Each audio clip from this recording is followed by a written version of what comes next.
Well, good morning, everybody. Unfortunately, we're here today to tell you that a tragedy has happened here in Indian River County. So approximately midnight last night, the searchers, we had our dive team from St. Lucie County here searching in the water, and they recovered the body of the child, the 2-year-old autistic child, last night right around midnight. At this point, I can say that all the signs that we've seen, all the evidence that we've seen, point to this being just an absolute tragedy. Our team spent hours yesterday afternoon with the family, and the stories, everything that they've given us is very consistent. Mom got up in the morning yesterday and went to work like she does every day. Dad was here with the 2 young children, taking care of them. Both of the young children had been sick, and unfortunately, in an effort to air out the house from the sickness, the father opened a couple of the windows on the apartment on the 2nd story and left them open. The one autistic child, 2-year-old, in a diaper, pushed against one of those screens. The screen popped out, and when we arrived on scene, the screen was still hanging from the 2nd story apartment window. It appears as though the child fell on the foliage on the ground, right there. There was quite a bit of bushes and shrubbery that would have broken the child's fall, and the child made its way 25, 30 yards into the water. Everything that we had yesterday afternoon indicated that that story was correct, which is why we focused the majority of our efforts on that water, that large pond that's in the center here. And after several hours of searching, we did recover the child's body. I do want to thank St. Lucie County. Again, their dive team is the one who actually located the child's body. But I have to thank the FBI, Florida Department of Law Enforcement, Vero Beach Police, Sebastian Police, Indian River State College. They all had cadets here. They had people helping us. Indian River County Fire Rescue, and of course our team that never gave up. They worked all night. We've got folks that were here throughout the night.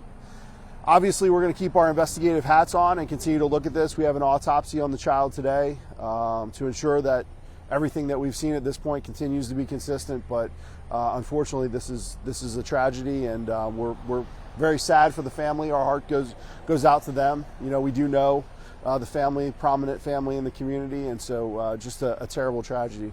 With that, I'll take your questions. So not really crawl, the child's 2, so the child can walk and really like run to the water. The parents said that the child was drawn to water, and that ever given the opportunity would bolt towards the body of water.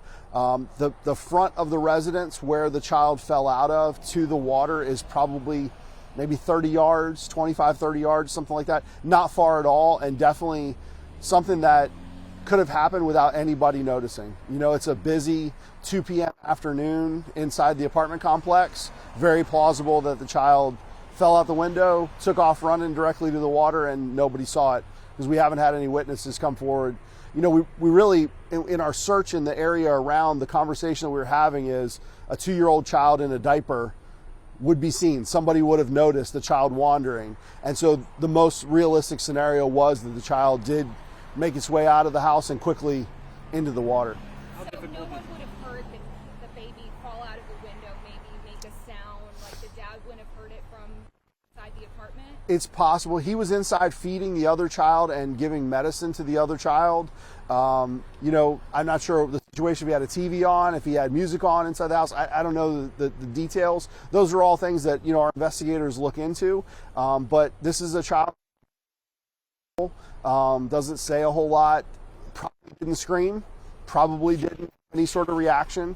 A lot of autistic kids don't react as well to pain. I'm the father of an autistic child myself, I know. You just don't see the reaction like you do with a normally functioning child. And so it's very possible that there was no noise other than branches maybe breaking or the sound of him hitting the ground. And the ground was very soft. Yesterday we had rain, and so it was one of those things where definitely could have hit the ground without anybody hearing it. How difficult is it to, you know, inform the family? You guys been searching, you've had teams searching to find out this unfortunate news that he was found in the water? It was tough yesterday seeing the family. It's a family that, you know, some of the relatives we worked with for a long time. Absolutely heartbreaking. And, you know, this morning seeing some posts really just a sad situation. I do want to mention that Brevard County Sheriff's Office K-9 was on scene. We did have bloodhounds. We had 6 different bloodhounds that came out. We also had a cadaver dog. The bloodhounds that we did have on scene, for the most part, did go towards the area of the water, consistent with the statement. The cadaver dogs did show an interest in the water. We put them out in a boat, out in the water. So that's why I say, all signs point to this being exactly what the parents have told us, and there's no reason at this point to believe it's anything other than a tragedy. Between the time that the dad realized and you got people out here, what was the time frame? So when we, Every second counts. Every second counts. You're absolutely right. When we initially arrived, Dad had said 10 to 15 minutes. As our deputies began the search, it could be as many as 30 minutes. Really hard to say. I think Dad probably lost track of time in the emergency and the panic. I don't know that he knew how much time had elapsed, but he did get on the phone with 911 pretty quickly. I did get a chance to listen to that 911 call, and he was clearly in a state of panic. He was looking for his son. It sounds to us like it was rather quick, but again, a child in the water can drown very, very quickly. Do you have an exact time when the child was found? Just before midnight. It was just before midnight. Go ahead. How deep is that? About 5.5 feet at its deepest point. They did have the drone. We had an underwater drone from St. Lucie that made its way through the entire pond, and their sonar said about 5.5 feet is the deepest point in that pond. Can you share how far in the toddler was found? I can't get into the details of all that. That's part of the investigation right now. But I can tell you this, once it got dark, the fountain came on inside there. It's very murky water that's in there. Our helicopter flew very low yesterday. There's no way for us to see inside that pond. And unfortunately, even with the drone, I was watching the video, you really can't see. Even, the drone has lights, just like your bright lights on it inside the water. And it's still very difficult to see in that water. It's very, very murky. So, without the help of the dive team, without people physically putting water, feet in the water, actually getting in there and feeling around and using the drone, there's really not much we could have done in that situation. So the autopsy is today. How Yes. soon will that return? It'll take us time with the medical examiner. We don't rush them in their investigation, and certainly we will not rush our investigation. We want to make sure that we cross all the T's and dot all the I's and make sure that we know exactly what happened out here. But at this point, less than 24 hours later, all signs point to this being what the family has said at this point.